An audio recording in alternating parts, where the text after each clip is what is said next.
बिलआलमीन वस्सलातु वस्सलामु अला सय्यिदिल अंबियाइ वल मुरसलीन अम्मा बअदु फ़अऊज़ु बिल्लाहि मिनश शैतानिर रजीम बिस्मिल्लाहिर रहमानिर रहीम क़ाल तबारक व तआला फ़िल क़ुरआनिल मजीद वल फ़ुरक़ानिल हमीद इन्नल्लाहा व मलाइकतहु युस्सल्लूना अलन नबी या अय्युहल्लज़ीना आमनू सल्लू अलैहि वसल्लिमू तस्लीमा अल्लाहुम्मा सल्लि अला सय्यिदिना व मौलाना मुहम्मदिन व अला आलि सय्यिदिना व मौलाना मुहम्मदिन व आलिहि व बारिक वसल्लिम।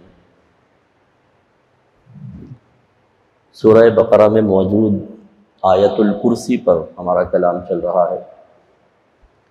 इसकी इब्तिदा में अल्लाह तबारक व तआला ने एक दावा इरशाद फरमाया था और फिर आगे जितनी बातें बयान हुई अगर उसी दावे की दलील करार दी जाए तो बेजा ना होगा। अल्लाह ताला ने फरमाया कि अल्लाहु ला इलाहा इल्ला हू, अल्लाह के सिवा कोई इबादत के लायक नहीं।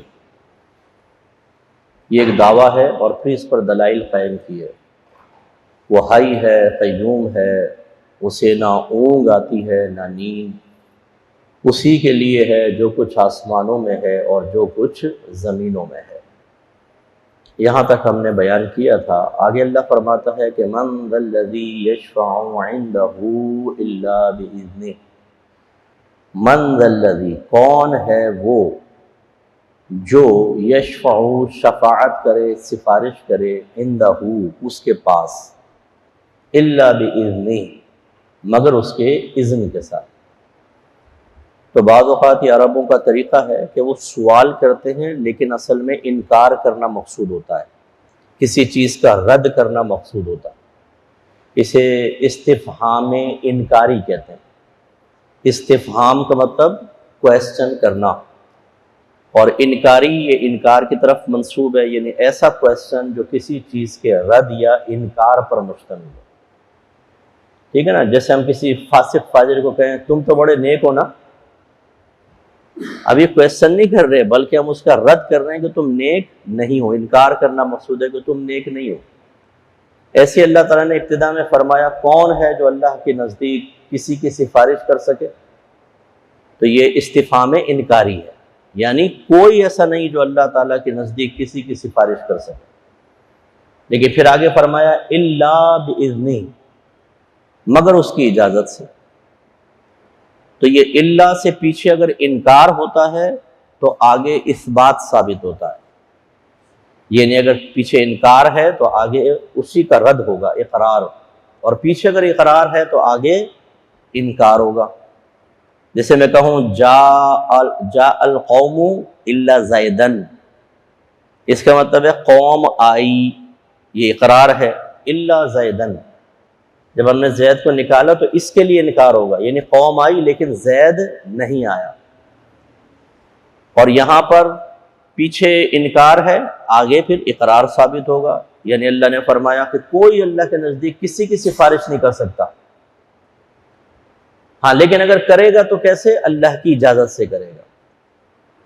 तो इसलिए अगर कोई लुग़त जानता है, इल्म रखता है, तो वो शफ़ाअत का इनकार नहीं कर सकता। बाज़ लोग हैं जो बड़े महदूद हैं, वो अल्लाह की बारगाह में किसी की भी सिफारिश का इनकार कर देते हैं। हालांकि सही हदीसों के अंदर चीज़ मौजूद है कि नबी करीम सल्लल्लाहु अलैहि वसल्लम सबसे बड़े शफ़ी हैं। आप शाफ़ी, आपका सिफाती नाम है शाफ़ी, शफ़ाअत करने वाला, शफ़ी शफ़ाअत करने वाला। वैसे शफ़ी इस्तेमाल इसके लिए होता है, शाफ़ी भी होता है लेकिन शफ़ी ज़्यादा होता है। तो हमारे नबी करीम सल्लल्लाहु अलैहि वसल्लम तो सबसे बड़े शफ़ी हैं, शाफ़ी हैं बरोज़ क़यामत, क्योंकि शफ़ाअत कुबरा का मनसब अल्लाह ताला ने आपको दिया। कुबरा कहते हैं बड़ी शफ़ाअत, बड़ी, और सुग़रा छोटी। तो मेरे आका सल्लल्लाहु अलैहि वसल्लम को शफ़ाअत कुबरा का मनसब हासिल है। ये शफ़ाअत सुग़रा भी आप फरमाएंगे लेकिन कुबरा का मनसब आपको हासिल है। वो क्या है शफाअत कुबरा? वो ये है कि जब सब लोग मैदान महशर में पहुंचेंगे तो अल्लाह तबारक व ताला का जो हमें इरादा नजर आया, जो मकसूद नजर आया, वो यही कि अल्लाह ताला बरोद क़यामत अपने हबीब करीम सल्लल्लाहु अलैहि वसल्लम की वजाहत और शान तमाम लोगों पर जाहिर फरमाना चाहेगा या जाहिर फरमाएगा। क्योंकि नबी करीम सल्लल्लाहु अलैहि वसल्लम से पहले भी लोग गुजरे, आपके ज़माने में गुजरे और आपके बाद आए। जो पहले गुजरे उन्होंने नबी करीम सल्लल्लाहु अलैहि वसल्लम को नहीं देखा, ना सोबत इख्तियार कर सके, ना बाद वाले। जो सामने मौजूद थे उनमें से भी जिन्होंने सोबत ना पाई, बहुत से ऐसे थे जो आ ही नहीं सके करीब, और जिन्होंने पाई वो भी दो तरह के हुए। एक वो जो ईमान ले आए, एक वो जो मरते दम तक दुश्मनी रहे, मुनाफिकीन मुशरिकीन। बाज ऐसी मर गए हालांकि नबी करीम को देख रहे थे, आपके करीब भी थे, लेकिन उनको ईमान नसीब नहीं हुआ। गोया कि वो नबी करीम सल्लल्लाहु अलैहि वसल्लम के हक होने को और आपकी अजमत और आपकी शान को ना पहचान सके। तो अल्लाह ताला बरोद क़यामत चूंकि तमाम मखलूक को बुलाएगा, अव्वलीन भी होंगे, आखिरीन भी होंगे, सब के सब वहां मौजूद होंगे। ऐसे में अगर नबी करीम सल्लल्लाहु अलैहि वसल्लम की शान का इजहार हो जाए तो हर एक को मानना पड़ेगा कि अल्लाह की बारगाह में मखलूक में सबसे ज्यादा अगर किसी को वजाहत और कुर्ब और महबूबियत हासिल है तो वो मोहम्मद मुस्तफ़ा है। लिहाजा अब इसका एहतिमाम, इसलिए मौलाना हसन रज़ा खान साहब फरमाते हैं फ़कत इतना सबब है इन इक़ादे बज़्म महशर का कि उनकी शान महबूबी दिखाई जाने वाली है। वो कहते हैं जरा गौर करें, ये क्या मैदान महशर हिसाब किताब के लिए होगा? अल्लाह सबको जानता है, अल्लाह को पता है कि इसने क्या किया क्या नहीं, और अल्लाह ताला को यह भी पता है कि फर्ज कर लेंगे जालिम मजलूम को खड़ा करें तो मजलूम राजी होगा या नहीं होगा, सब जानते हैं ना अल्लाह ताला। तो जरूरत ही नहीं थी हशर कायम करने की। अल्लाह ताला चाहता खुद ही हिसाब किताब, तुम जहन्नमी हो, तुम जन्नती हो, तुमने ये किया है, मजलूम तुम्हें छोड़ेगा नहीं, इसलिए हम तुम्हें पहले डाल रहे हैं जहन्नम में। और इस बात से और इस ख्याल को तक़वियत मिलती है कि अल्लाह ताला ने कुरान में फरमाया कि जिनका हिसाब होगा वो कैसे आएंगे? फुरादा फुरादा, तन्हा तन्हा आएंगे। अगर तो सबको दिखाना ही मकसूद होता तो सबके सामने हिसाब किताब करता। हर एक का राज रखेगा, पर्दा रखेगा अल्लाह ताला, सिवाय काफिरों के, उनको तो जलील और रुस्वा कर देगा अल्लाह ताला, सिवाय मुतकब्बिरीन के कि उनको जलील और रुस्वा करेगा। बाकी मुसलमान मोमिनीन जो हैं उनका अल्लाह ताला पर्दा रखेगा। इसका मतलब है हिसाब किताब या किसी जालिम का सबके सामने अंजाम जाहिर करना, यह असल मकसूद नजर नहीं आता। वो तो अल्लाह को पहले पता है। हाँ, नबी करीम सल्लल्लाहु अलैहि वसल्लम की शान वो भी अल्लाह जानता है, अल्लाह पे तो मख्फी नहीं है, लेकिन पब्लिक नहीं जानती। हर एक ने सरकार की शान नहीं देखी, मकाम व मर्तबा नहीं पहचाना, हर एक को पहचान का मौका नहीं मिला। इसलिए आपका ये शेर बड़ी हिकमत वाला है कि फ़कत इतना सबब है इन इक़ादे बज़्म महशर का, कि महशर की महफिल का इनेकाद मुनक़िद करना, सजाना, ये क्यों होगा? इसका फ़कत इतना सबब है कि इनकी शान महबूबी दिखाई जाने वाली है। ये सब देखेंगे कि आज सरकार की कितनी शान है। लिहाजा इसका इजहार कैसे होगा? खुद नबी करीम ने बयान फरमाया कि लोग मैदान महशर में जमा हो जाएंगे, हिसाब किताब शुरू नहीं हो रहा होगा, धूप गर्मी भूख प्यास, और फिर खौफ अजाब, इसलिए कि अब वो जो बातें पहले सुनी थी कि एक डे ऑफ जजमेंट है साहब, हिसाब किताब होगा, फिर एक जहन्नम है जिसको लोग मजाक करके टालते रहे थे। काफिर तो काफिर, आज हमारा मुसलमान इसको संजीदा लेने के लिए तैयार नहीं। हम लोग नहीं लेते संजीदा, नबी करीम के उम्मत ही नहीं लेते, इसलिए नमाज पढ़ते हैं 5 वक्त, हमें तो खौफ ही नहीं अल्लाह के अजाब का। गालियां हम बकते हैं, हराम हम खाते हैं, हर तरह के जुर्म हम करते हैं और हंसते हैं मुस्कुराते हैं। और उस पर अगर कोई नबी करीम का पैगाम सुना के हमें डराने की कोशिश करे तो हम ये साबित करते हैं कि तुम अपनी कोशिश में नाकाम होगे। हम वो नडर लोग हैं जो कभी अल्लाह के अजाब से नहीं डरेंगे। चूहे से डरेंगे, कुत्ते से डरेंगे, एक गोली चलेगी हम डर जाएंगे, एकदम धमाका सा होगा तो बिलों के अंदर घुस जाएंगे, लेकिन इतने बहादुर हैं कि अल्लाह के अजाब से नहीं डरेंगे। इसलिए गुनाह छोड़ने के लिए तैयार नहीं, तकाज़ाए शरीयत के मुताबिक खुद को चलाने के लिए तैयार नहीं है, ये बेखौफी की अलामत। लेकिन उस सबको मैदान माशर में नजर आएगा जो खौफ का आलम होगा। एक होता है आदमी अजाब देखता है, खौफ महसूस होता है, एक किसी खौफजदा को देखकर खौफजदा हो जाता है। एक आदमी आया, उसको रंग फको, कांप रहा हो, घबरा रहा हो, तो आप भी एकदम डर जाएंगे, भाई क्या हुआ क्या हुआ, बताओ तो सही। और वो बोले बस ना पूछो ना पूछो। आप यार भाई बता तो सही, हुआ क्या है। ये मैदान माशर में हो रहा होगा, रंग फक होंगे, हाथ पांव कांप रहे होंगे। रहमत कौनैन सल्लल्लाहु अलैहि वसल्लम फरमाते हैं कि लोग अपने गुनाहों के बाइस, जितने उनकी खताएं और गुनाह होंगे, पसीनों में गर्क होंगे। बाज का पसीना टखनों तक होगा, बाज का घुटनों तक होगा, बाज का गर्दनों तक होगा, और बाज अपने पसीने में डूबे हुए होंगे, यानी इतना बकसरत पसीना निकलेगा। और ये वो दिन होगा कि जिसमें खौफ की वजह से बच्चे बूढ़े हो जाएंगे।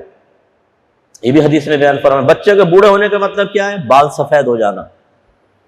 जैसे हमारे नौजवानों के आजकल ग़िज़ाई नक्स ऐसा है, और मौसम, और हमारी फिजिकली फिटनेस बिल्कुल नहीं होती, तो इसकी वजह से जवानों को सफेद बाल निकल रहे हैं।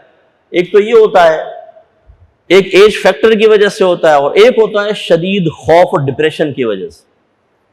अगर किसी आदमी को खौफ हो ना, तो उसके सर के आधे बाल सफेद हो जाएंगे।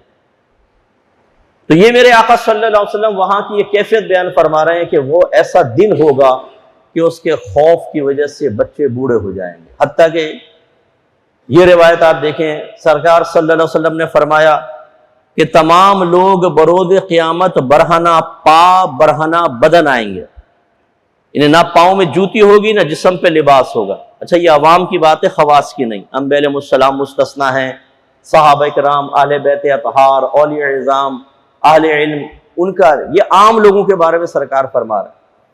जिस्म पे लिबास नहीं होगा। तो हमारी वालिदा सैयदा आयशा सिद्दीक़ा रज़ियल्लाहु ताला अन्हा ने अर्ज़ की, या रसूलल्लाह, ये तो बड़ी शर्म की बात होगी कि सारे ऐसे आ जाएंगे। तो रहमत कौनैन सल्लल्लाहु अलैहि वसल्लम ने फरमाया कि आयशा, वहां का मामला इससे कहीं ज्यादा सख्त होगा कि कोई एक दूसरे को देखे, यानी खौफ इतना होगा। अब मिसाल के तौर पे एक आदमी को सजाए मौत सुना दी जाए।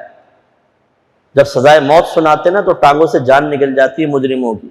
उन्हें पुलिस वाले दाएं बाएं से पकड़ते हैं। अगर कोई जरा हल्का हो, पक्का मुजरिम हो तो शायद ना हो, लेकिन जो उनके पांव की जान निकल जाती, इतना खौफ होता है। उस वक्त आप उसे कहेंगे, देखिए खूबसूरत सी लड़की बाहर खड़ी है, दिखाऊं? देखेगा वो? बोलेगा यार मैं मर रहा हूं, तुझे लड़कियों की सूझ रही है। या आप उसे बादाम और पिस्ते का शरबत पेश कर देंगे, ले पी ले, दिमाग ताजा हो जाएगा। तो वो तो ऐसे खौफ में होगा कि उसे कोई अब लज्जत महसूस नहीं होगी, वो इतने डिप्रेशन में चला जाएगा। तो मैदान माशर इससे कहीं ज्यादा खौफजदा मामला है। ये मैं इसलिए आपको एक मंजर कशी कर रहा हूं कि आप जरा गौर करें कि वो दिन होगा कैसा, और उसकी बिना पर जो तड़प और जुस्तजू पैदा होगी, उसकी शिद्दत क्या होगी, वो इंशाअल्लाह आगे हम देखते हैं। और एक रिवायत के मुताबिक रहमत कौनैन सल्लल्लाहु अलैहि वसल्लम ने शायद फरमाया कि जहन्नम को उस वक्त 70,000 लगामें पहना दी जाएंगी, रस्सियां समझ लें आप, लगा दी जाएंगी, और उसको 70,000 फरिश्ते खींच रहे होंगे पीछे को, लेकिन जहन्नम आगे बढ़ रही होगी, यानी रोकने के लिए होंगे 70,000 फरिश्ते। और फरिश्तों की ताकत का आलम क्या होगा। लेकिन जहन्नम कह रही होगी मुझे छोड़ दो और उन मुजरिमों को मेरे अंदर लेकर आओ जिन्होंने जुर्म किया है, ताकि आज मैं उनको मजा चखाऊं। जैसे कब्र रोजाना पुकारती है, हमें तो होश नहीं होता, वो कहती है कि मुजरिम बेपरवाह, जरा संभल कर जुर्म कर, अनकरीब तू मेरे अंदर आने वाला। अगर ये पुकार, कब्र की पुकार आम लोग सुन लें, तो उसके बाद हमें फिर ना खाना अच्छा लगेगा, ना पीना अच्छा लगेगा। वो इतनी खौफ की फजा कायम होगी। तो मैदान माशर में ये फजाए खौफ होगी, और ये इतनी शदीद होगी। रहमत कौनैन सल्लल्लाहु अलैहि वसल्लम फरमाते हैं कि कुफ्फार अल्लाह की बारगाह में इल्तिजा करेंगे कि अल्लाह ताला, अगर तूने हमें जहन्नम में डालना है तो डाल दे, इस अजाब से बचा ले। इसीलिए लोग जो खुदकुशी कर लेते हैं, वो क्यों कर लेते हैं? हालांकि अपनी जान को जाया करना, और उससे तकलीफ भी होगी। जो कुछ आप इस्तेमाल करेंगे, जहर खाएंगे, गोली मारेंगे, दर्द तक तकलीफ तो होगी, ऊपर से छलांग लगा देते हैं लोग। लेकिन वो क्यों कर लेते हैं? वो इसलिए कर लेते हैं कि इस दर्दनाक और अजियतनाक मौत से ज्यादा अजियत देने वाला मामला हो रहा होता है। वो मुवाजना करते हैं कि ये जो मौजूदा सिचुएशन है ये इतनी दर्दनाक है कि इसके मुकाबले में खुदकुशी मेरे लिए आसान है। तो इसलिए वो लोग फैसला करेंगे कि ये जो दर्दनाक सूरत हाल है जिससे मुसलसल सामना हम कर रहे हैं और अजीब हालत हो गई है, इससे बेहतर है कि मैं अजाब जहन्नम में डाल दिया जाए। हालांकि उन्हें पता नहीं कि अजाब जहन्नम तो इससे हजारहा गुना ज्यादा। जैसे खुदकुशी करने वाले को पता नहीं कि जिन तकलीफों से तुम बचने के लिए समझ रहे हो कि शायद खुदकुशी उसका वाहिद हल है, वो वाहिद हल नहीं है। तुम्हारे लिए इससे कहीं ज्यादा दर्दनाक अजाब तैयार है।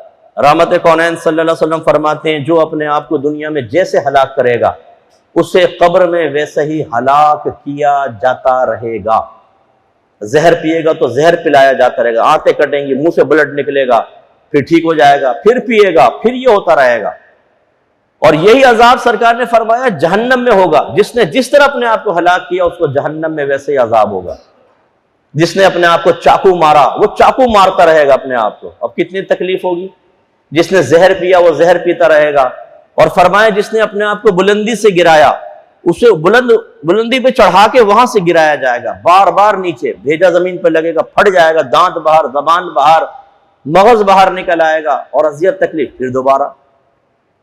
अच्छा, एक आदमी खुदकुशी करे, जब वो मरेगा शायद उसको इतना ना पता चले, एकदम मर गया, लेकिन मरने के बाद बहुत होता है तकलीफ।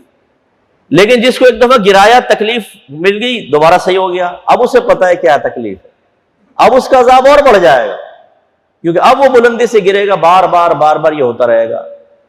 तो अब ये अखबारात में ये लिख देना कि जी 4 बच्चों की मां ने खुदकुशी करके तमाम गमों से नजात पा ली। अल्लाह ताला ऐसे अपना पैसा बनाने के चक्कर में लोगों को गुमराह करने वालों से सबको बचाए कि उसको पढ़ने के बाद ये समझते हैं कि साहब शायद वाकई राहत मिल जाएगी। हालांकि अज़ाबात ऐसे ही जो हमारे यंगस्टर्स होते हैं वो देखते हैं जी, एक लड़का लड़की ने आपस में मोहब्बत की और जब शादी में नाकामी हुई तो दोनों ने खुदकुशी करके हमेशा के लिए साथ पा लिया। यार तुम्हारा दिमाग खराब है। तुमने जाकर देखा था कि जैसे मरे थे तो अब इजाजत मिल गई, दोनों ने हाथ पकड़ा, जन्नत में निकल लिए साहब, मियां बीवी की हैसियत से, और फरिश्तों ने निकाह पढ़ा दिया। वो अपनी कब्र में जाएगा, वो अपनी कब्र में जाएगी और दोनों को अजाब होगा। और जब ये मैदान माशर में आएंगे दोनों एक दूसरे पर लानत करेंगे। यहां पर अगर औरत मोटी हो जाए, उसको मोशन लग जाए, उसका एक्सीडेंट हो जाए तो सारा लव खत्म हो जाएगा भाई, 2 मिनट के अंदर खत्म हो जाएगा। अगर लवर्स एक दूसरे के लिए बाइस से तकलीफ बने, हमारे पास तो केसेस आते रहते हैं ना, और फिर मैं खूब चटनी बनाता हूं अच्छी तरीके से कि आपने इस लव के चक्कर में मां का दिल दुखाया, बाप का दिल दुखाया, बहनों का दिल दुखाया, आपने किसी की इज्जत की परवाह नहीं की, अपनी नफसानी ख्वाहिश पूरी करने के लिए आपने सब कुछ दांव पे लगाया। फिर जब वो लड़कियां शिकायत करती हैं, जी मेरे शौहर ने देखे हमने तो लव मैरिज की थी, अब वो और लड़की की तरफ माइल हो गया है, मुफ्ती साहब अब कोई हल बताएं। वाह भाई वाह, जब सारा कुछ कर रहे थे तो मुफ्ती साहब साइड में थे, अब जब तुम फंस गए, तुम्हारी मोहब्बत नाकाम हो गई, तुम ख्वाबों से हकीकत की दुनिया में आए और तुम्हें चोटें लगी, अब मुफ्ती साहब को ऐसा वजीफा बताएं कि मजनू और लैला दोबारा मिल जाए ना, फिर मुआशरा एक दफा डिस्ट्रॉय हो जाए तुम्हारी वजह से। तुम इतने पप्पू कहां से आ गए कि तुमने पहली मुलाकात से लेकर शादी तक जो बीच में हराम काम किए थे, मैं उन सब के लिए तुम्हें एक जवाज फराम करूं और तुम्हारी हौसला अफजाई करूं। ऐसे तो लड़की हासिल हो जाती, ऐसे तो लड़का काबू में नहीं होता, अदाएं दिखानी पड़ती हैं, तोहफे देने पड़ते हैं, बाद औक़ात को एक दूसरे को, अब ये लफ्ज कहते हैं मुझे शर्म आती है, लिबास उतार के दिखाना पड़ता है। ऐसे ऐसे केसेस हमारे पास आए, लड़कियां कहती हैं जी मैं, वो लड़के ने कहा मैं तुमसे शादी तो करनी है, क्या पर्दा हमारे दरमियान, सारे फोटो खींच लिए, बाद में मना कर दिया, लड़की की शादी हो गया, ब्लैकमेल करता है जिना के लिए, ये तेरे शौहर को दिखा दूंगा वरना जिना कर मेरे साथ। ये जो हाल है ये तो ये अच्छी तरह याद रखिए, ये खुदकुशी करके ये समझना, वो बातों का ड्रामों में फिल्मों में भी दिखा देते हैं ना, खुदकुशी की, या मर गए तो दोनों हाथ पकड़ के आसमान की तरफ जारी हुए ना। ओ भाई, ये मामला किसने देखा? आज तक साइंसदान रूह को नहीं देख सके, ये कैमरामैन ने कैसे देख लिया कि दोनों रूहें हाथ में हाथ डाल के ऊपर की तरफ जा रही हैं? इनके तो इतने जूते पड़ेंगे कि इनकी नानियां याद रखेंगी, इनकी नस्लें याद रखेंगी। हराम काम करने के बाद आदमी ये समझे कि हमें राहत मिल जाएगी आखिरत में, वाह भाई वाह, इनकी कांपे टांगेंगी मैदान माशर में, आप देखें इनका हशर खराब होगा। इसलिए ये बिल्कुल खुदकुशी हल नहीं है किसी चीज का। एक बच्चा था, मुझे, मैं इलाके का नाम नहीं लेता, शायद वो मेरा बयान सुने दिल आजारी हो उनकी, नमाजी, परहेजगार, तहज्जुद गुजार, लेकिन गालिबन मैट्रिक के अंदर उसके नंबर जो मतलूबा नंबर थे वो नहीं आए, तो घर से गायब हो गया। वो इलाके में एक जंगल है, कुछ अरसे बाद कोई वहां से गुजरा तो स्मेल आई, जाकर देखा तो उसने अपने आप को हैंग कर लिया, यानी गले में फंदा डाल के मार, और लाश फूल गई थी, कीड़े पड़ गए थे। तो इसलिए ये आप सबको भी और आपकी वसातत से मैं, जितने बहन भाई मुझे सुन रहे हैं, मैं आपसे गुजारिश करता हूं, अपने बच्चों की तरबियत करें, उनमें सब्र का मादा पैदा करें, अल्लाह की रिजा पर राजी रहने का आदी बनाएं, अल्लाह का शुक्रगुजार बनाएं, उन्हें एहसास दिलाएं कि बेटा अगर अल्लाह ने 4 चीजें नहीं दी तो 400 चीजें तुम्हारे बगैर मांगे भी तो दी हैं। ये तवज्जो दिलाएं, जैसे आपके नबी फरमाते हैं कि दीन के मामले में हमेशा अपने से ऊपर वाले को देखो और दुनियावी मामले में हमेशा अपने से नीचे वाले को देखो, तो तुम अल्लाह ताला की किसी नेमत की नाशुक्री नहीं करोगे। आज हमारा बेरोजगार नौजवान कहता है ये मेरे पास कुछ भी नहीं है, न स्कूटर, न कार, न घर, किराए के घर में रहते हैं, नौकरी नहीं मिलती है, ये है वो है। फिर वो अल्लाह की बारगाह में मुतवज्जो हो जाता है, मादल्ला अल्लाह ही तूने मेरे साथ क्या किया, सबको दिया मुझे नहीं दिया। तो वो इस वाक़े को याद रखें। ऐसी एक नौजवान एक बुजुर्ग के पास आया कि मैं बड़ा तंगदस्त हूं, मुझे बड़ा महरूम रखा गया है। आपने फरमाया ठहर जाओ, तुम ऐसा करो अपनी दोनों आंखें निकाल कर दे दो, मैं तुम्हें 20,000 दिरहम देता हूं।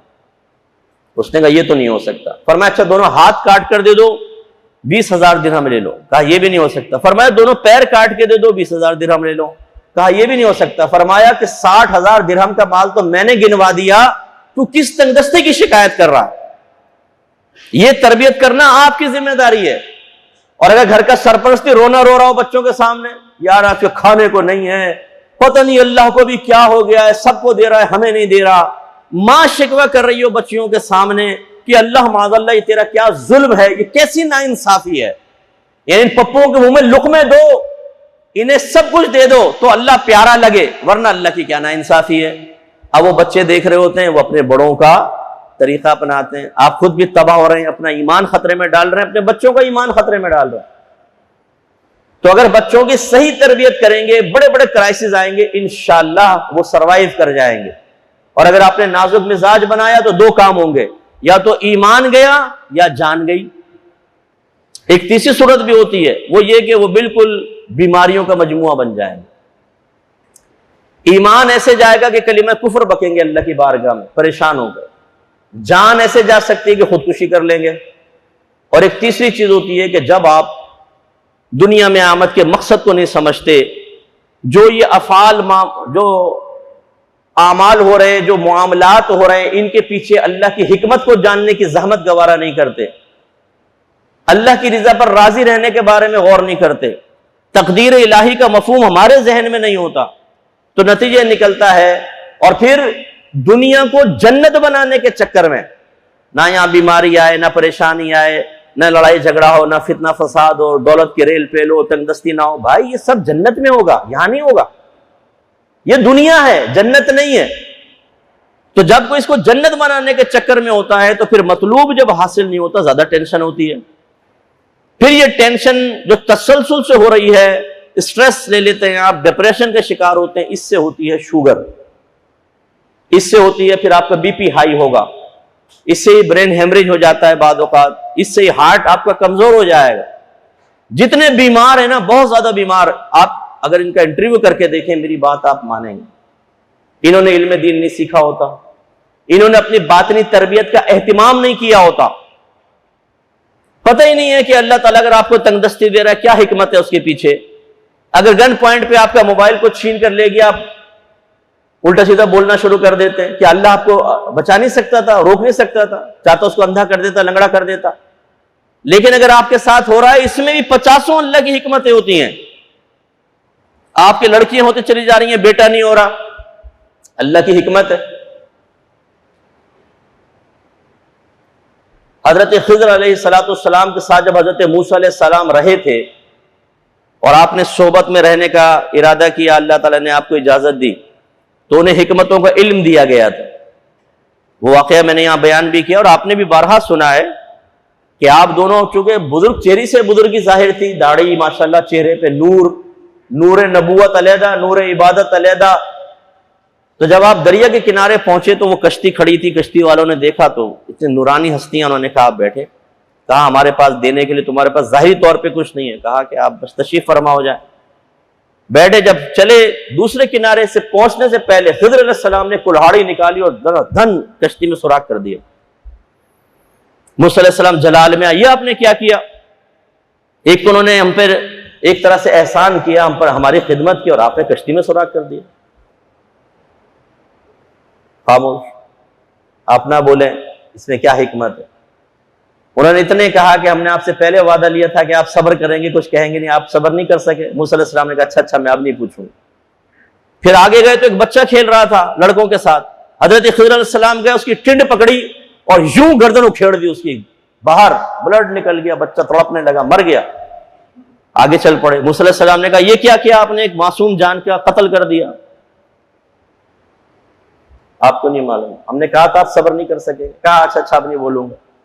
एक गांव में पहुंचे, वहां का उसूल था कि जो मेहमान आते हैं उनकी जियाफत गांव वालों पर या उस इलाके वालों पर वाजिब होती है। तो आप दोनों की खिदमत ही नहीं की गई। मूसा अलैहिस्सलाम जलाल में आए कि इन्होंने हमारा हक नहीं दिया। गांव से बाहर निकले तो एक दीवार थी बड़ी ऊंची, वो तकरीबन गिरने वाली थी। तो खिज़र अलैहिस्सलाम ने बतरीक़े मौजज़ा हाथ फेरा, वो दीवार बिल्कुल सीधी खड़ी हो गई। मूसा अलैहिस्सलाम जलाल में आए कि इन्होंने एक तो हमारी मेहमान नवाजी नहीं की, दूसरा आपने बगैर उजरत के इसको सीधा कर दिया। इनसे कहते हैं मैं सीधा करूंगा, पैसे दो, उजरत दो। खिज़र अलैहिस्सलाम ने फरमाया कि ये वक्त है जो आपकी मेरी जुदाई का वक्त है, आप सब्र नहीं कर पाए। अब मैं आपको हिकमत बताता हूं। फरमाया वो कश्ती जो थी वो दो यतीम बच्चों की कश्ती थी और दूसरे किनारे पर बादशाह के जालिम नौकर उस वक्त खड़े हुए थे और वो हर सही सालिम कश्ती को कब्जे में करके ले जाते। इसलिए मैंने उसमें सुराख किया और ऐसा किया कि बाद में ठीक हो जाए कि वो देखें तो उस कश्ती को लेकर ना जाए और यतीम बच्चों की कश्ती बच जाए। दूसरा जो बच्चा था, अल्लाह ताला ने मुझे हुक्म दिया कि इस बच्चे को मार दो, इसलिए कि यह बच्चा बड़ा होकर बदतरीन काफिर बनेगा। अगर बड़ा हो गया तो बदतरीन काफिर बनेगा और माँ बाप का इकलौता है तो माँ बाप इसकी मोहब्बत में कुफ्र इख्तियार कर लेंगे, इसलिए इसको बचपन में मार दो। तो इसकी गर्दन उखेड़ दी मैंने अल्लाह के हुक्म से, यानी मैंने नहीं किया तो अल्लाह ने हुक्म दिया। और ये मैं आपको पहले बता चुका हूं कि अल्लाह का हर फैसला सही है, आपको मुझे समझ में आए ना आए, क्योंकि गुनाह और सवाब ये आपके मेरे लिए अल्लाह के लिए नहीं है। क्योंकि गुनाह और सवाब होता है, सवाब होता है हुक्म मानने पर और गुनाह होता है हुक्म टालने पर। तो अल्लाह ताला पर कौन हाकिम है जो उसको हुक्म देगा कि अल्लाह ताला उसका हुक्म माने तो सवाब बने, हुक्म ना माने तो गुनाह बने? अल्लाह जो करता है वो कुल्ली इख्तियार रखता है। ये बिल्कुल ऐसा है जैसे आप एक फैक्ट्री में मुजस्मे बनाते हो, 10 मुजस्मे बनाए, 5 की गर्दन उड़ा दें, आप उठा के जमीन पे पटक दें, आपको कहे तुम बहुत बड़े जालिम हो यार, 5 को छोड़ दिया, 5 को तोड़ दिया, आप क्या कहेंगे? क्या कहेंगे आप? भाई मैं हूं मालिक, मेरी मर्जी, मैं बनाऊं तोड़ूं, कोई ना कोई हिकमत होगी, ऐसा तो मैं नुकसान नहीं करता हूं अपना। इनमें नक्स था, ये बिकने थे नहीं, तोड़ दिया, दोबारा इनको सेट करके बनाऊंगा। आप हाँ भाई ठीक है ठीक है ठीक है। तो ये होता है, हमें हिकमत पता नहीं होती। तो ये अब कहना जी बच्चे को क्यों मार दिया? भाई अल्लाह बेहतर जानता है, उसमें कोई गिरफ्त नहीं है, वो जो करता है ठीक करता है। हम आपको 50 दफा समझा चुके हैं, आप और मैं भाई बहनों की औलाद अगर देखा जाए तो आदम अलैहिस्सलाम, बीबी हव्वा, एक ही तो कपल था और एक जोड़े से जितने बच्चे पैदा होते हैं आपस में भाई बहन होते हैं। लेकिन ये मेरी और आपकी शरीयत का कायदा कानून है जो अल्लाह ने हमें इस शरीयत में दे दिया। वरना उस वक्त जो शरीयत थी उसके मुताबिक एक हमल से जो बच्चे पैदा होते थे वो आपस में बहन भाई होते थे, उनका आपस में निकाह नहीं हो सकता था। फिर बीबी हव्वा दूसरे हमल से जब होती, जो बच्चे पैदा होते वो पहले वालों के लिए नामहरम हुआ करते थे और उनका आपस में निकाह होता था। इसलिए हम सब आपस में कजन है, एक माँ बाप की औलाद है। किसी का चच्चा, किसी का ताया, किसी की फुप्पी, मिला के जी चलते जाएंगे ना तो पहुंचेंगे आदम अलैहिस्सलाम और बीबी हव्वा रज़ी अल्लाह ताला अन्हा पर। अब आप एतराज करें यार ये क्या हुआ, यहां तो बहन भाई का निकाह हराम और आदम अलैहिस्सलाम के बच्चों का आपस में निकाह और उन्हीं से हमारी नस्लें पैदा हुई, और तय्यब और हलाल, ओ भाई अल्लाह की मर्जी है ना, जो करना चाहे आप और मैं कैसे ऑब्जेक्शन कर सकते हैं। हमारे मजहब इस्लाम में अगर आपने आजाद अजनबी औरत से जिस्मानी ताल्लुक कायम किया तो जिना, अगर वो शादीशुदा आप भी शादीशुदा तो सजा यह है कि आपको पत्थर मार मार के हलाक किया जाएगा, जिसको रजम करना कहते हैं। और अगर गैर शादीशुदा है तो 100 कोड़ों की सजा, क्योंकि आपने अजनबी औरत से जिना कर लिया। बस पैदा होगा बच्चा वलदुज जिना कहलाएगा, हराम नाजायज बच्चा, जिसका मैदान माशर में बाप से नसब साबित नहीं होगा, वो मां के नाम से पुकारा जाएगा। लेकिन हमारा मजहब इस्लाम ये कहता है कि अगर हाकिम इस्लाम किसी इलाके पे हमला करे और वहां की औरतें काबू में आ जाएं, ये शरई लिहाज से कनीज और बांदी कहलाती हैं। जो माले गनीमत में ये औरतें आती थी, ये मुजाहिदीन में तकसीम हो जाती थी। खुद नबी करीम सल्लल्लाहु अलैहि वसल्लम को कनीज दी गई, जैसे बीबी मारिया किब्तिया रदी अल्लाह ताला अन्हा, ये आपको मिली थी, और आपसे हजरत इब्राहिम पैदा हुए। और हजरत सफिया बिन्त हुई रदी अल्लाह ताला अन्हा यहूदियों के खानदान, बड़े खानदान की औरत थी। जब खैबर फतह हुआ तो हजरत दिहिया कल्बी रदी अल्लाह ताला अन्हु सरकार के पास आए कि या रसूलल्लाह मुझे कोई कनीज अता फरमा दो। सरकार ने फरमाया जो चाहे ले जाओ। उन्होंने हजरत सफिया रदी अल्लाह ताला अन्हा को पसंद कर लिया, ले गए। तो एक सहाबी सरकार के पास आए, अर्ज़ किया रसूलल्लाह दिहिया कल्बी ने बीबी सफिया को पसंद किया और ये यहूद के आला खानदान से ताल्लुक रखती हैं, ये आपके काबिल है। यानी हिकमत यह है कि आप अगर इनको करीब करेंगे, अच्छा सलूक करेंगे, तो कबाइल बहुत सारे आपसे मुतासिर होकर इस तरफ आएंगे। नबी करीम सल्लल्लाहु अलैहि वसल्लम ने हजरत दिहिया कल्बी को बुलाया और फरमाया कि तुम और कोई कनीज पसंद कर लो, ये हमें दे दो। उन्होंने कहा जी सही है, ले लें। नबी करीम ने उनको आजाद किया, फिर उनसे निकाह किया और वो आपकी मेरी वालदा बन गई क़यामत तक के लिए, उम्महातुल मोमिनीन में शामिल हो गए। लेकिन मारिया किब्तिया रदी अल्लाह ताला अन्हा से निकाह करना साबित नहीं है सरकार का। आपसे हजरत इब्राहिम पैदा हुए तो सरकार ने फरमाया कि इस बच्चे ने अपनी मां को उम्मे वलद बना दिया। उसूल ये होता है कि जो आका जिसके मिल्कियत में कनीज है, वो उस कनीज से निकाह नहीं कर सकता। अगर करना चाहे तो पहले आजाद करेगा, फिर निकाह करेगा। और अगर वो आजाद नहीं करना चाहे, आपकी शरीयत ये कहती है कि बगैर निकाह के उस कनीज से जिस्मानी ताल्लुक कायम करना बिल्कुल जायज, तय्यब और हलाल है, और जो बच्चा पैदा होगा उसका नसब बाप से साबित होगा। इसलिए मारिया किब्तिया रदी अल्लाह ताला अन्हा, अच्छा जब बच्चा कनीज से पैदा उसको कहते हैं उम्मे वलद। अब आप समझ गए, बीबी सफिया से वो बांदी बनी ना कनीज, लेकिन सरकार ने निकाह करना चाहा, पहले आजाद किया, निकाह कर लिया, उम्महातुल मोमिनीन हो गई। और मारिया किब्तिया रदी अल्लाह ताला अन्हा कनीज ही रही। इसीलिए जब बच्चा पैदा हुआ तो सरकार ने फरमाया इस बच्चे ने मां को उम्मे वलद बना दिया। करें ऑब्जेक्शन शरीयत पर, कर सकता है कोई? अल्लाह ताला ने आजाद औरत से जिस्मानी ताल्लुक बगैर निकाह के कायम करना जिना करार दिया, और बगैर निकाह के बांदी से जिस्मानी ताल्लुक कायम करना तय्यब और हलाल। इसमें इसका बच्चा पैदा हुआ तो नसब साबित नहीं, इसका होगा तो आका से नसब साबित होगा। यह हम आपको समझा रहे हैं कि जहन में रखिए कि शरीयत के मामलात पर आप और मैं तनकीद नहीं कर सकते। अल्लाह की हिकमतें बहुत बड़ी हैं, तो ये ज़िम्नन मुझे आपको समझाना पड़ा। तो हजरत खिज़र अलैहिस्सलाम ने फरमाया बच्चे को इसलिए मारा। फिर फरमाया जब गांव वालों ने हमें मना किया, उन्होंने गलत किया, लेकिन जब हम बाहर आए तो अल्लाह ने मुझे हुक्म दिया कि इस दीवार को सीधा कर दो। और इसकी वजह यह थी कि इस दीवार के नीचे एक खजाना है और ये दीवार 2 यतीम बच्चों की है। अगर ये दीवार गिर जाती तो वह खजाना जाहिर हो जाता और लोग उसको लूट के ले जाए। अल्लाह का इरादा यह है कि ये खजाना छुपा रहे, जब बच्चे बालिग हो जाएंगे तो अपना खजाना निकाल लेंगे और फिर वो अपने खजाने की हिफाजत भी कर सकते हैं। और कुरान में है क्यों इस खजाने की हिफाजत की, वकाना अबूहुमा सालिहन, इसलिए कि इनका बाप नेक था। इसलिए अल्लाह ताला ने एक नबी को फरमाया इनकी दीवार सीधी करो, इनके माल की हिफाजत करो। क्यों? इनका बाप नेक था, उस बाप की नेकी बच्चों के काम आएगी। और अगर आप बाज़ मुफस्सिरीन की तफसीर पढ़ें तो आपकी अक्ल हैरान रह जाएगी कि बाप से मुराद यह हकीकी बाप नहीं था।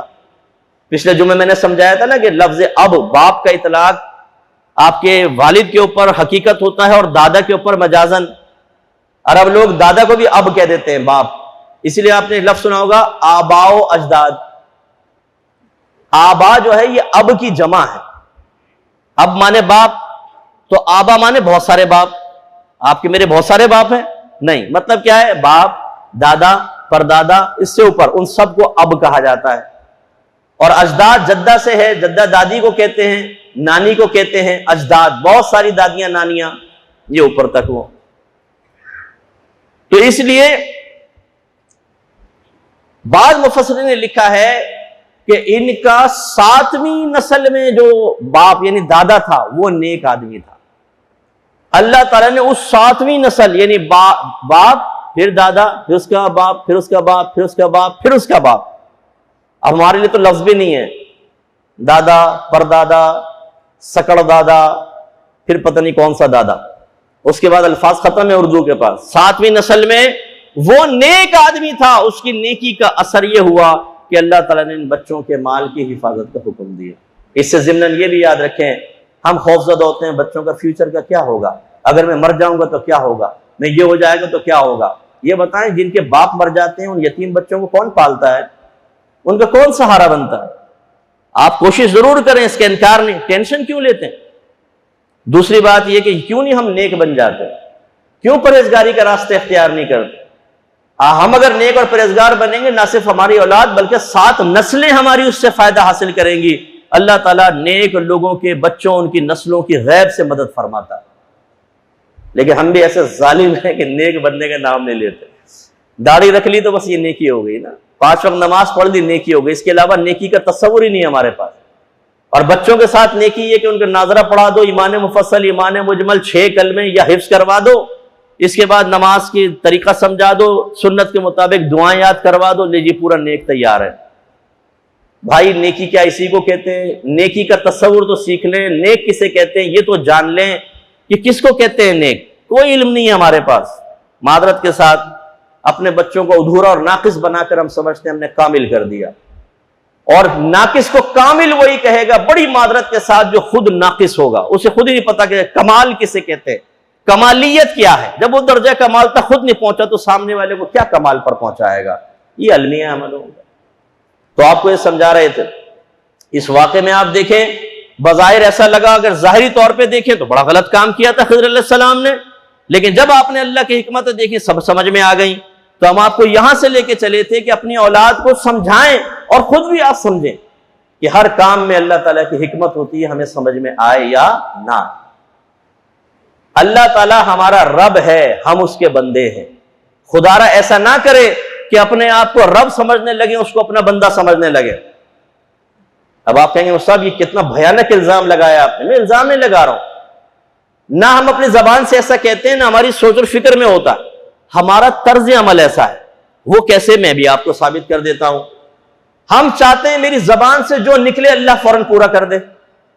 उस लड़की से मेरी शादी हो जाए, वहां नौकरी हो जाए, पूरा साल मेहनत नहीं करेंगे, इम्तिहान गाह में बैठ के कहेंगे अल्लाह मेरी इज्जत अब तेरे हाथ में। वाह भाई वाह पप्पू, तुम अपने साथ खुद मुखलिस नहीं हुए, तुमने अपनी कदर नहीं की, अब तुम सारा मामला अल्लाह पे छोड़ रहे हो और फेल हो गए। अल्लाह मैंने तुझसे कहा था मेरी लाज रख लेना, तूने नहीं रखी ना मेरी लाज। यार अजीब धौंस है। बच्चियों की शादी नहीं हो रही तो जी फौरन अल्लाह हमारी बच्चियों की शादी कर दे, अल्लाह हमारी माने। और जब अल्लाह ताला फरमाए अपने हबीब के जरिए इल्म दीन सीखो, नहीं। गालियां मत दो, देंगे। नमाजें पढ़ो, नहीं पढ़ेंगे। रोजे रखो, नहीं रखेंगे। लड़कियों से दोस्ती मत करो, करेंगे। हराम ना कमाओ, कमाएंगे। आवारागर दोस्त ना बनाओ, बनाएंगे।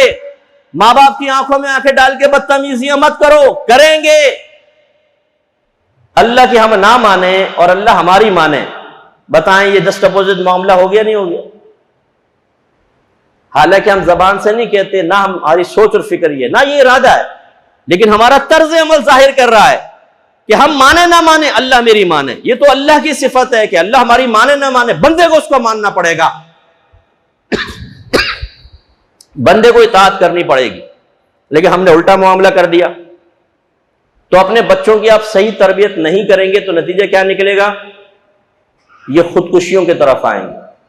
अगर नहीं तो शिकवा शिकायत करके अपना ईमान बर्बाद करेंगे, अगर नहीं तो बीमारियों का मजमुआ तो जरूर बनेंगे।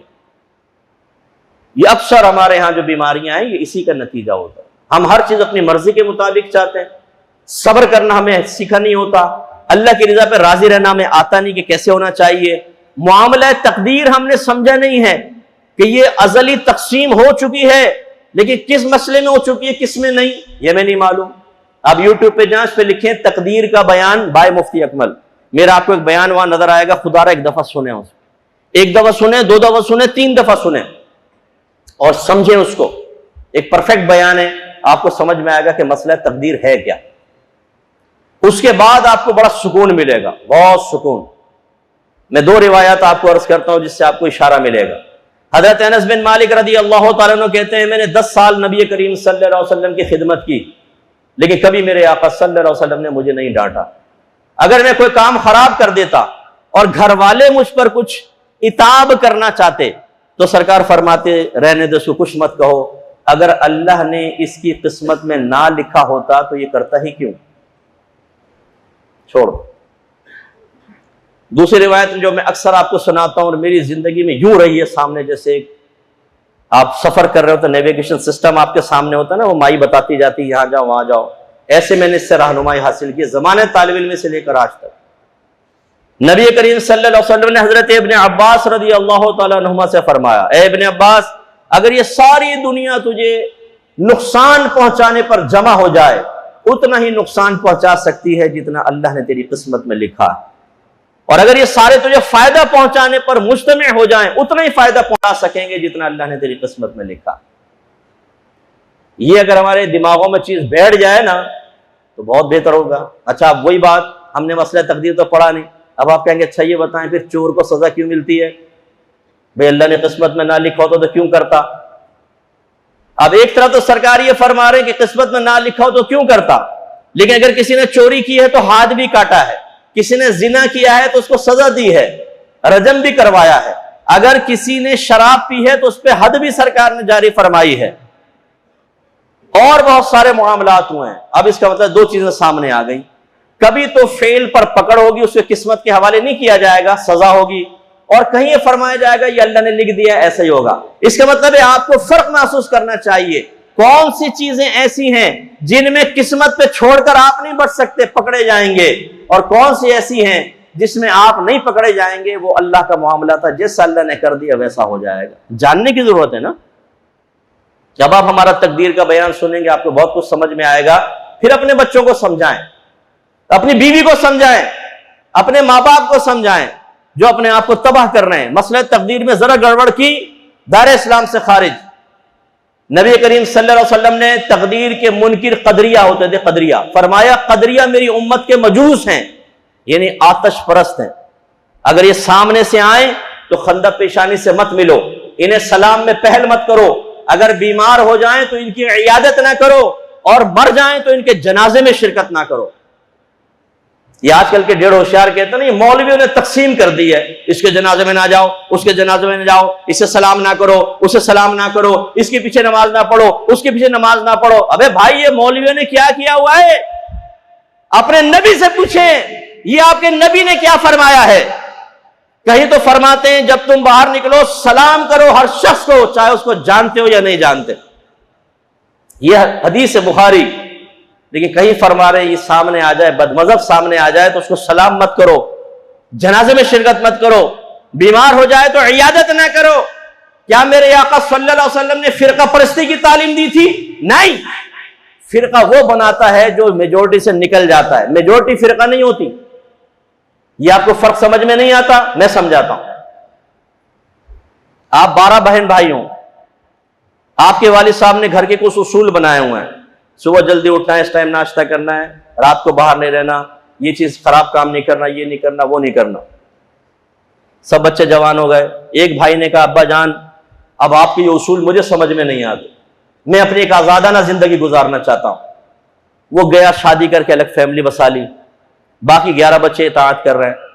कुछ अर्से बाद दूसरे ने भी अल्लाह में बगावत उठाया, वो भी निकल के चला गया। तीसरा, 6 चले गए, 6 इधर रह गए। बताइए ग्रुपिंग किसने की है? अब्बा और इन 6 बच्चों ने की है, उन बाकी ने की है? जोर से बोलिए। अहले सुन्नत ये वो हैं जो नबी करीम की सुन्नत पे चले, सहाबा कराम की सुन्नत पे चले, इसीलिए अहले सुन्नत व जमाअत कहलाते हैं। ये फिरका नहीं है, ये असल है। एक इनमें निकला फुला बन गया, दूसरा निकला फुला बन गया, तीसरा निकला फुला बन गया, चौथा निकला फुला बन गया। बताएं फिरके इन्होंने बनाए या इन्होंने बनाए? बोलिए, इन्होंने बनाए। ये तो असल है, इसने फिरका नहीं बनाया, इन्होंने ग्रुपिंग की है। आप अब गिनना शुरू करते हैं, 1 2 3 4 5, ये 6। ओ भाई इसको बाहर निकालो, ये तो असल है, ये छठा नहीं है, ये असल है। ये जो आप बैठ के आजकल सोशल मीडिया पे एक हाथ में कुरान दूसरे हाथ में बुखारी, ये फिरकों में बट गए हैं। अबे भाई फिरकों में बटना कहते किसको है तुम्हें पता है? हम तो वो हैं जो नबी करीम से चलते आ रहे हैं, आले सुन्नत तो वो हैं, आले सुन्नत व जमाअत। ये फिरका कोई है जो इससे बाहर निकलेगा, वो फिरका है, उन्हें बुरा कहो, ये तो असल है, ये कभी फिरका नहीं होता। लेकिन वो आपको बहकाएंगे, ये देखो मौलवी ने फिरके बना लिए, इन सबको छोड़ दो, मेरे साथ आओ। लेकिन आप गौर करें कि उन सब ने बनाए थे वो 6 थे, 7वां ये भी तो है, इसने भी तो एक फिरका बना लिया अपना एक अलहदा कि मेरे पीछे आ जाओ, किसी को ना मानो, इसको मान लो। ये एक नया फिरका बन गया। लेकिन आप बड़े भोले होते हैं, हाँ यार देखो टुकड़े में बढ़ गए, हम तो इसके साथ आएंगे। तो भाई ये कौन सा जुड़ा हुआ है असल के साथ? ये भी टुकड़े में बढ़ गया। लेकिन इतने भोले हैं हम, 10 रुपए की, ये नहीं, अब तो 10 तो नहीं कहना चाहिए, 50-60 की चाय पिलानी हो ना तो ऐसा जहन काम करता है। अगर दोस्त कहे ना आज तो तुझे चाय पिलानी है, ऐसा हीला बहाना करके निकलेंगे कि चाय ना पिलानी पड़े, या वहां बैठ के उन्हीं की जेब से पैसा निकलवाते, कहते हैं भाई ने आज तक किसी को चाय नहीं पिलाई, पैसे निकलवा लेता हूं।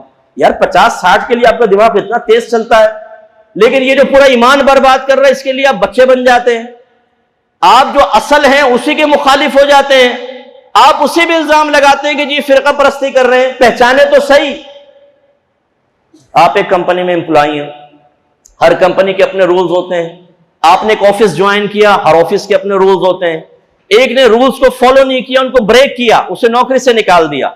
दूसरे ने किया, नौकरी से निकाल दिया। तीसरे ने किया, उसे नौकरी से निकाल दिया। आपने कहा कि देखो जी ये 4 ग्रुप हो गए, 1 2 3 और ये 4। बताएं ऑफिस वाले या फैक्ट्री वाले इन्होंने ग्रुपिंग की है या उन 3 ने की थी? यार क्यों नहीं पहचानते? जो असल होता है वो ग्रुप नहीं होता, वो कोई फिरका नहीं होता, उसने अपना अलग फिरका नहीं बनाया, वो तो असल है। जो निकलेगा वो होगा ग्रुप, वो होगा फिरका। अब आप देख लें, 1500 साल की तारीख उठा के देख लीजिए, नबी करीम सल्लल्लाहु अलैहि वसल्लम से लेकर आज तक किसके अकायद मुत्तसिल हैं, किनके आमाल मुत्तसिल हैं। 1500 साल में जितने बड़े बुजुर्गान दीन, मुफ्तियान किराम और जितने वली गुजरे हैं, वो किसके अंदर आए हैं? वो है असल, और वो है अहले सुन्नत व जमाअत। हम में आए, ये हमारा फख्र है, अल्लाह का बड़ा करम। तो अगर आप थोड़ी हमारी बातों पे गौर करेंगे, जितने चिकनी चुपड़ी बातें करके लॉलीपॉप पिला के हमारे नौजवानों को पागल बना रहे, ये पागल नहीं बना सकेंगे। मसला ये है कि एक तो सुनते नहीं है, क्योंकि हम अगर एक ऐसी बात कहते हैं, 4 अमल की बात भी कहते हैं और हमें पसंद आती नहीं है। सही बात, हमें लड़ाने वाली बातें पसंद आती हैं, इसने ये कहा, इसने वो कहा, इसने वो कहा, इसने वो कहा। या हमें फजाइल पसंद आते हैं, सरकार की अबरू पे आधा घंटा बयान, सरकार की गालों पे आधा घंटा बयान, रिश्ते मुबारक पे आधा घंटा बयान, 1.5 घंटा पूरा हो गया। अगले 1.5 घंटे में जब अगला बयान होगा तो उसमें इंशाल्लाह सरकार के दस्ते मुबारक और पैरों के बारे में बयान होगा।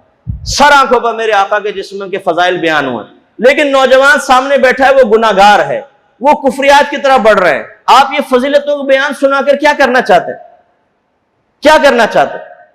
आप करें 10 मिनट आप फजाइल बयान करें, फिर आप अमल की तरफ लाएं और गुनाहों की मारिफत दें। जो नौजवानों के करंट इश्यूज है उन पे कलाम करें। आप 2-2 घंटे का बयान कर रहे हैं शिमाइल के ऊपर, सरकार के अबरू मुबारक, सरकार के दंदाने मुबारक, सरकार के मोजज़ात। भाई ये चीजें बाइस बरकतें, कौन इनकार कर सकता है? लेकिन बिला मुबालगा नाराज मत होइएगा, मैं आपको अगर समझाने के लिए बिला तमसील कहने चले, आपके यूं यूं कर दिया। वालिद साहब फौत हो रहे हैं, उन्हें दवा की जरूरत है, वो प्यास प्यास कर रहे हैं, पानी की जरूरत है, आपको डॉक्टर लाने की जरूरत है। आप कहें कि अब्बा जान मैं आपका दिल बहलाने के लिए आपको मजनून लैला का किस्सा सुनाता हूं, किताब खोल के आप वो सुना रहे हैं, क्या किस्सा है, क्या किस्सा। अरे भाई, इसीलिए मैंने बिला तमसील का, आप ये नहीं कहेंगे उसको ऐसा मिला दिया। बिला तमसील का मतलब वो लहदा हटा दें, समझाने के लिए। जो इस वक्त जिस चीज की इंपॉर्टेंस है उसको बयान करें ना। आप ना अपना मजमा कसीर बढ़ा लेते हैं, मजमा बहुत आएगा।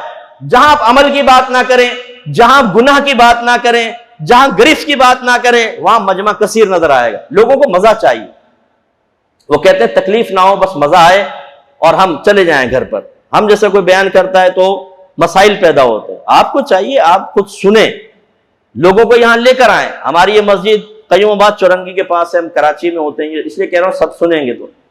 मरियम मस्जिद है, इसमें आप जुमा पढ़ें हमारे पीछे। आप पूरे कराची में जुमा पढ़ कर आए, फिर यहां पढ़ लें, आपको बहुत नुमाया फर्क नजर आएगा, बहुत नुमाया फर्क नजर आएगा। करके देखें आप। हमारी कौम का बेड़ा गर्क हुआ इसलिए है कि हमारे जुमों के बयानात में फजाइल हैं, कमालात हैं, मोजज़ात हैं, करामात हैं, अमल की बात नहीं है।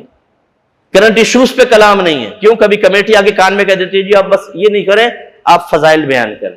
कमेटियां लेके चलेंगी आलिम को। मेरी कमेटी कहे अगर मुझे ये करना है तो मैं कहूंगा जी ये पकड़े अपनी सीट, मैं चलता हूं, किसी और को बिठाएं जो यहां लैला मजनू की कहानी सुनाए और आप भी खुश हो और पब्लिक भी खुश हो। हम तो वो काम करेंगे जो नबियों ने किया।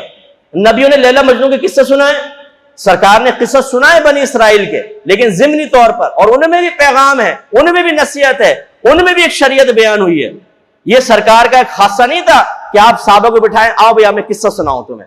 वो किस्से चल रहे हैं, कहानियां चल रही है, चिप्स खा रहे हैं, बादाम पिस्ते खाए जा रहे हैं, शरबत पिए जा रहे हैं। नो, मेरे आका की कलाम सुने। जहां कलाम निकलेगा आखिरत की बात, गुनाह की मार्फत की बात, अज़ाबात इलाही, जहन्नम से पना, बुरी मौत से पना, अर्ज़ल उम्र से पना, मैदान माशर की जिल्लत से पना। देखिए आप, तो खुलासा कलाम यह है कि आप खुद भी सुने, दूसरों को सुनाएं। हमारी क्लिप्स निकलती है, हमारे ग्रुप को ज्वाइन कर ले, अल फुरकान के क्लिप्स आपको मिलेंगी, घर पे मिलेंगी, आपके व्हाट्सएप पे मिलेंगी, उसको आम करें। ये दौर है इस बात का। अच्छा, ये याद रखिए कि अल्लाह ताला ना मेरा मोहताज है ना आपका मोहताज। आप नहीं भी करेंगे, जो बात मेरी कहीं पहुंचनी है पहुंचेगी, और पहुंच रही है। इतने लोग अपने ग्रुप्स में डालते हैं हमारी क्लिप्स, इतने डालते हैं कुछ इम्तिहान। शायद इस्लाही बयानात के अंदर सबसे ज्यादा क्लिप्स मेरी चलती होंगी, शायद, हो सकता है मैं गलती पर भी हूं। लेकिन आप इस मिशन में शामिल होंगे, बुराई का शऊर बेदार करेंगे, इंशाअल्लाह आपके लिए भी सवाब जारिया होगा। तो हम जो देर से आए वापस आ जाते हैं। हमने आयत पढ़ी थी, मन दल्लज़ी यशफ़अउ इंदहु इल्ला बिइज़्निही, कौन है जो अल्लाह ताला की बारगाह में उसकी मर्जी, उसकी इजाजत के बगैर सिफारिश कर सके। तो हम शफाअत कुबरा का बयान करते हुए मैदान महशर का एक नक्शा खींचा था और उस पर ज़िम्न कलाम हुआ। नेक्स्ट फ्राइडे इंशाअल्लाह हम शफाअत सरकार सल्लल्लाहु अलैहि वसल्लम पर तफसीली कलाम करेंगे। आपसे गुजारिश है जल्दी आएँ और सुने, और जिसका बयान निकल जाए, ये बयान यूट्यूब पर डलता है हमारा जुमे के बयान के नाम से, आप उसको सुना करें और कम से कम एक या दो को फॉरवर्ड कर दिया करें। हो सकता है कुछ सुने उसके दिल पे चोट लग जाए, और अल्लाह के बड़ा करम है जो मुझे फीडबैक मिलता है वो आप तक तो नहीं पहुंचेगा। बहुत प्यारा फीडबैक है, इतने लोगों की इस्लाह हो रही है, इतने लोगों को गुनाहों का शऊर बेदार हो रहा है। अगर एक आदमी गुनाह नहीं भी छोड़ पाता ना, वो बादौक़ात इकरार करता है कि गुनाह तो नहीं छूट रहे, लेकिन एहसास से गुनाह पैदा हो गया, यार मैं गलत कर रहा हूं। ये भी बहुत बड़ी बात होती है। इस मिशन में हमारा साथ दें। व आखिरु दावाना अनिल हम्दुलिल्लाहि रब्बिल आलमीन।